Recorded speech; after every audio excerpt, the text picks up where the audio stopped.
Assalamualaikum warahmatullahi wabarakatuh.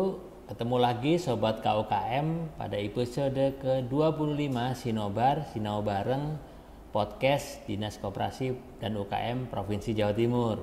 Nah, tetap dengan saya Ari Prabowo. Dalam episode ke-25 ini kita kehadiran pelaku usaha di bidang kriya. Nah, kriya ini khususnya di fashion ya. Banyak sekali produk-produknya beliau untuk ditampilkan dalam episode kali ini. Tapi tentu saja dengan tema bagaimana formalisasi usaha itu dapat meningkatkan pemasaran. Sobat KUKM, banyak pelaku usaha yang tidak mengindahkan bagaimana legalitas usahanya. Tentu saja legalitas itu menjadi satu bagian yang penting. Saat kemudian diberikan kemudahan misalnya oleh Kementerian Investasi, bagaimana kita mendapatkan nomor induk berusaha dengan cukup cepat, 10 menit sudah selesai. Tapi banyak sekali pelaku usaha yang kemudian mengindahkan himbauan dan sosialisasi serta ajakan kemudahan itu. Nah, saya berharap Sobat KUKM utamanya setelah menonton podcast Dinas Koperasi dan UKM Provinsi Jawa Timur segera memiliki legalitas usaha agar kemudian berpindah dari informal menjadi formal. Itulah tujuan dari akselerasi formalisasi usaha yang terus digaungkan oleh Dinas Koperasi Provinsi Jawa Timur. Nah, selamat siang Ibu. Siang Pak. Alhamdulillah sehat Ibu ya. Alhamdulillah sehat. Sobat KUKM, owner dari Biza ini tinggal di Sidoarjo Ibu? Saya kebetulan tinggal di Surabaya Pak. Oh, di Surabaya. Baik, silakan diperkenalkan kepada Sobat KUKM. Kenalkan, nama saya Siti Nur Kholifa. Saya owner dari brand Biza Collection. Produk kami fashion. Dari kaos-kaos yang dari kaos cap godong, bleaching art, aksesoris dan sebagainya. Oke. Kalau domisili saya Surabaya mana Bu? Saya kebetulan Surabaya Utara Pak. Saya rumahnya Karangpat 12 nomor 60. Oke. Kecamatan Tambak Sari. Oke, Surabaya ya. Iya. Ya. Mulai usaha sejak kapan ini Bu Kholifa? Kebetulan sebelum usaha ini saya punya usaha membuat baju pengantin. Oh, iya, iya. Dengan beberapa pegawai. Ya. Nah, setelah saya jalani 17 tahun, namanya apa ya Pak ya? Bukan jatuh, tapi rezeki di situ sama Allah sudah diganti ke tempat lain. Saya menjadi UKM. Oke. Saya menjadi UKM, kembali menjalankan usaha saya bangkit lagi. Saya bangkit lagi menjadi UKM. Di situ saya masih mencari jati diri saya. Dari pelatihan ada sulam pita, ada batik, ada ini, saya ikuti semua. Yang akhirnya saya jatuh hati untuk ke cap godong sama bleaching art. Dan saya berusaha ini nanti saya kembangkan, saya tekuni dengan juga aksesoris ini. Oke. Nah, Sobat KUKM, barusan yang disampaikan oleh Ibu Kholifa, tekun dan terus belajar itu meningkatkan performa bisnis kita. Kita tidak tahu apa yang kita lalui itu sebagai pelaku usaha itu menjadi apa dan kemudian suksesnya di titik yang mana. Tapi dengan terus berusaha, terus belajar, dan tadi disampaikan oleh Bu Kholifa bahwa beliau mengikuti setiap tahapan pelatihan, setiap tahapan peningkatan usaha. Akhirnya pada satu titik sekarang fokus di olahan kriya, cap godong namanya. Nah, ini boleh diceritakan Bu bagaimana membikinnya ini? Ini dari daun-daun yang kebetulan daun itu bisa daun yang kering atau daun yang masih segar, tapi diusahakan daunnya yang agak keras Pak. Terus yang kita cari tulangnya yang nampak. Setelah itu kita cat dengan cat akrilik. Dengan cat akrilik kita cat aja, kemudian ditempel di media kainnya. Ini bisa di hem, di jilbab, di kaos ini. Terus kita pakai alas plastik untuk supaya nggak jembret gitu. Dan kita pakai tangan aja gini, simple. Oh gitu. Sudah selesai. Catnya apa Bu yang dipakai? Cat akrilik Pak. Cat akrilik aja? Iya, pakai cat akrilik. Terus setelah itu di finishing dengan disetrika supaya supaya meresap ke kainnya. Oh, berarti warna ini menyesuaikan dengan cat yang kita pakai, bukan dari warna daunnya ya? Bukan Pak, ini dari catnya. Jadi material selain kaos apa aja Bu yang bisa? Bisa hem, jilbab, baju-baju yang berbahan katun. Termasuk yang dipakai Ibu ini ya? Ya, kebetulan yang saya pakai ini juga, ini termasuk cap godong. Gitu. Jadi yang di bentuk dahannya ini dilukis ya? Ini ya, sebagian ada lukis. Jadi yang untuk daun sama bunganya ini semuanya dari daun semua. Jadi dicap satu, memang harus telaten Pak. Iya. Untuk satu produk seperti ini Bu butuh durasi berapa hari, berapa jam? Ini hanya jam Pak. Kalau hanya untuk kaos ini 1 jam, 2 jam paling lama. Oh bisa ya, sampai langsung bisa dipakai? Bisa, kering bisa di finishing dengan disetrika. Bisa langsung dipakai. Gitu ya. Oke. Nah, menarik ya Sobat KUKM, artinya daun ini ada banyak di sekitar kita. Nah, artinya bahwa kita pun bisa memiliki usaha dengan konten apa yang di sekitar wilayah kita. Tidak perlu harus mencari bahan baku yang jauh, yang mahal, kemudian apalagi yang menyusahkan kita sendiri. Nah, dengan bahan baku yang ada di sekitar kita, tentu saja produk-produk kreatif seperti ini itu akan menjadi pilihan bagi para penikmat seni ya Bu, kemudian juga pemakai fashion yang kepinginnya tidak pingin ada produk yang sama kan yang dipakainya, jadi limited edition. Ya seperti ini. Nah, pernahkah ini Ibu Khalifah itu terima pesanan nih pada satu personal atau satu instansi atau satu perusahaan untuk minta dibikinkan satu tipe yang khusus tidak ada di tempat lain misalnya? Kebetulan sih masih belum Pak. Oh belum, masih belum ya. Karena produk saya ini tergolong masih baru. Baru ya. Oke. Untuk yang biasanya pemasaran saya titipkan ke ini oleh-oleh. Kebetulan kalau di Surabaya di Galeri UKM di Surabaya. Di Siola? Iya di Siola. Oke. Nah seperti ini apa ini Bu? Kalau ini namanya kaos bleaching, cabut warna. Bagaimana prosesnya? Kalau mulai prosesnya dari awal? ini kita pakai bahan baik, boleh Pak sebut? Iya. Boleh ya? Iya. Pakai Baiklin. Gitu. Nah ini kita gambar dulu motifnya di kertas, terus ditempel di sini dengan ini ya, diusahakan nempelnya tuh yang plek gitu loh. Ini kemudian, warna dasarnya kaos berarti ya? Iya. Terus kemudian kita semprot pakai Baiklin. Jadi gambarnya siluet begini. Iya. Gitu. Terus pewarna ini? Dari Baiklin Pak, kena Baiklin kan. Baiklin kan sifatnya untuk memutihkan kan kalau baju putih. Kalau kita pakai baju warna, kecabut warnanya. Oh gitu ya, bagus. Kalau ini harus pakai bahan katun, tidak boleh pakai polyester. Kalau ada polyesternya nggak jadi. Nggak jadi ya, harus katun ya. Harus katun.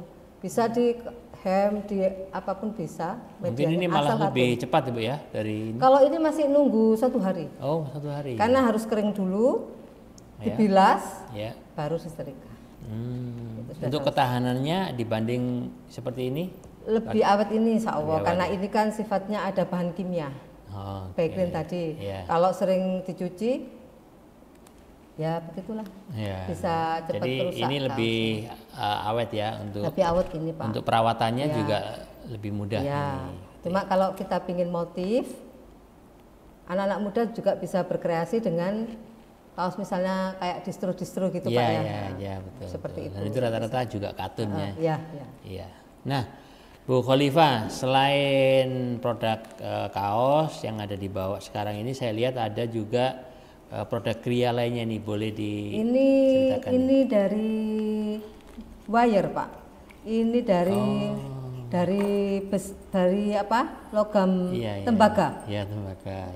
Ini kalau misalnya kita ada misalnya dinamo rusak atau apa yang di rumah nggak kepake, itu bisa dipakai seperti ini, dililit-lilit, terus kemudian dibentuk, dan ini dijadikan, ini kalau ininya tergantung seninya kita masing-masing ya Pak ya. Gitu. Ya. Dan ini dipastikan bisa juga menjadi satu hal yang limited ya, karena ini sesuai kreasi ya, sesuai pesanan kita juga.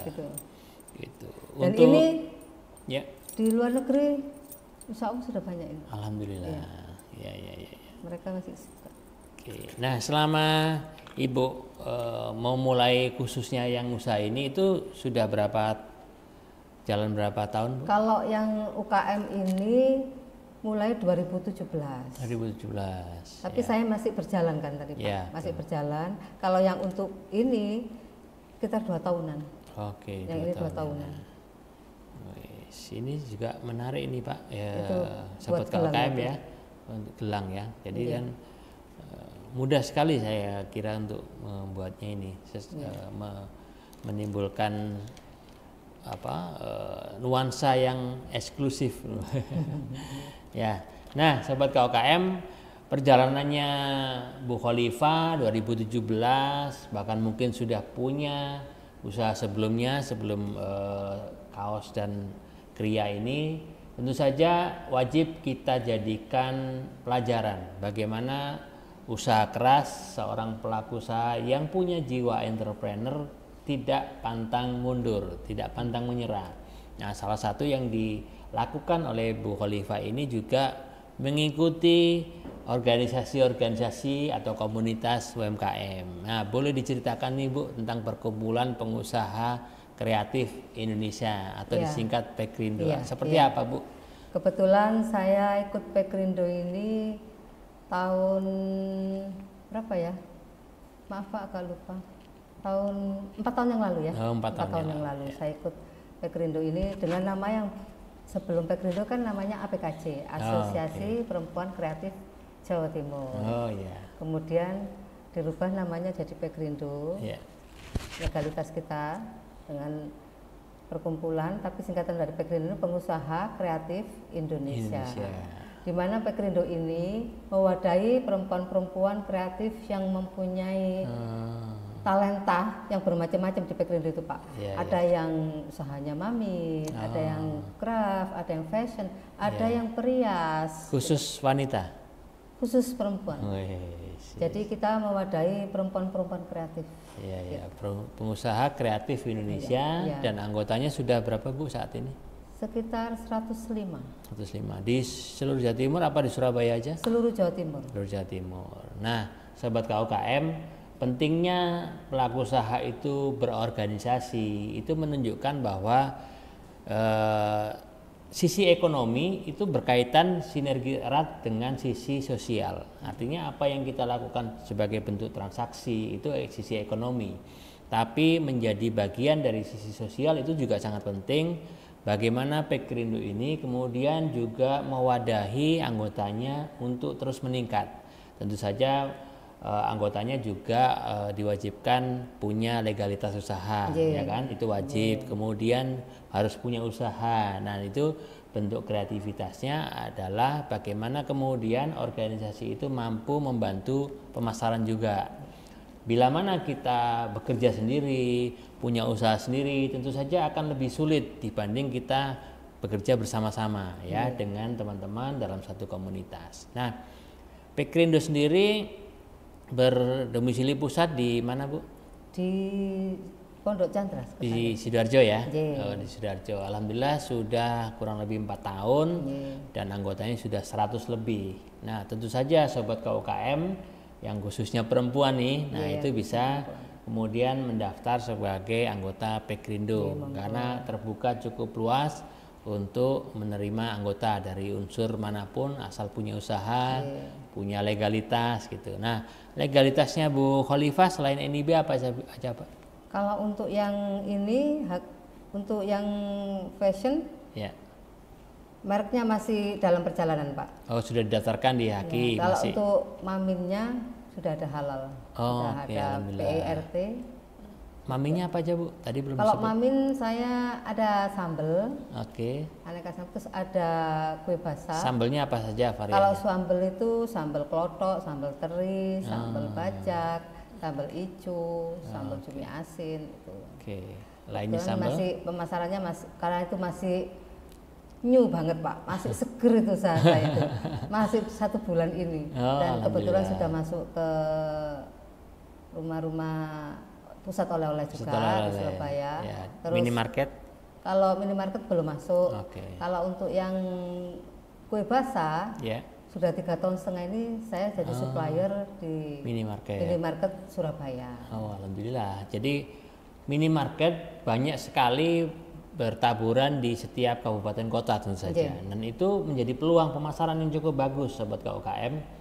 Bagaimana minimarket sekarang juga diwajibkan oleh pemerintah daerah harus menampilkan pelaku usaha mikro dan kecil, ya, sehingga apapun yang sudah kita miliki sebagai bentuk produk, apakah itu olahan makanan, minuman maupun kriya seperti ini, ayo segera masukkan kepada gerai-gerai oleh-oleh ataupun minimarket. Tentu saja sobat KUKM harus punya legalitasnya dulu, ya kan. Jadi minimarket pun punya standar kualitas, standar legalitas yang harus dimiliki saat pelaku usaha itu mendaftarkan produknya masuk. Nah, makanya disebut formalisasi usaha, yaitu bagaimana sisi pelaku usaha itu memindahkan potensi dirinya dari informal ke formal. Itu yang disebut formalisasi usaha. Nah, Bu Khalifah, sebagai bentuk tips kepada pelaku usaha khususnya yang kreatif di bidang ini, bisa disampaikan ke sobat KUKM apa saja tipsnya? Untuk UKM terutama perempuan-perempuan di Indonesia, jangan takut jatuh dan jangan menyerah. Tingkatkan ekonomi keluarga dengan kemampuan kita. Saya rasa semua perempuan itu punya potensi untuk berkarya. Hanya mungkin mereka belum menemu tempatnya atau wadahnya. Saya rasa ayo perempuan Indonesia maju. Tingkatkan ekonomi keluarga, tingkatkan ekonomi bangsa dengan perempuan maju. Oke, luar biasa ya. Sebagai penutup, Bu Khalifah, bila mana sobat KUKM mau pesan nih order dengan custom, itu pesannya di mana, di kanal apa, apakah WhatsApp ataukah sosial media, silakan. Kalau saya di medsos, saya di si hitam tok-tok itu Pak, itu. Terus kalau di Shopee ada toko juga di Shopee. Nama tokonya sama? Si Oren. Oke, nama tokonya apa? Sama? Kalau nama tokonya yang di Si Oren itu namanya Iza gitu aja. Iza. Oke, gitu cari di Iza gitu ya, toko gitu. Iza. Kalau di TokTok itu pakai akun saya Mama Embul. Mama? Embul. Mama Embul. Jangan lupa kok. Nah, Karena saya panggilan waktu kecil itu panggil Gembul. Nah, gitu. untuk yang ini sampai berapa Bu kisaran harga? Kalau harga rata-rata 115, 100. Kalau satuan Pak. Tapi kalau misalnya beli lusinan lebih bisa murah. Nego antara 80. Oke, tergantung kuantiti pemesanan. Iya, dan ini seperti ini? Aksesoris? Iya. Kalau aksesoris ini harganya 50.000. Oke. Untuk gelang. Kalau untuk bros-bros begini 150 karena tingkat kesulitannya lebih rumit kan Pak. Betul. Ya. Kayak seperti saya pakai ini juga, kalung ini 150. Oke. Tali kalungnya dari apa itu Bu? Ini dari tali kulit ini Pak. Tali kulit ya? Iya. Dari tali kulit. Banyak kok dijual ini Pak di toko-toko alat-alat jahit atau aksesoris. Oke, baik sobat KUKM, seperti yang disampaikan oleh pelaku kreatif yang siang hari ini hadir, bahwa menyerah itu bukan pilihan, ya.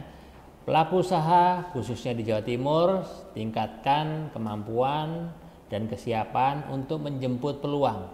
Karena sukses itu adalah momentum bertemunya peluang dan kesiapan. Jangan lupa ya bahwa setiap sukses manusia itu berbeda-beda, tapi caranya adalah meningkatkan kesiapan kita untuk menjemput peluang-peluang yang ada hadir di setiap langkah wirausaha kita.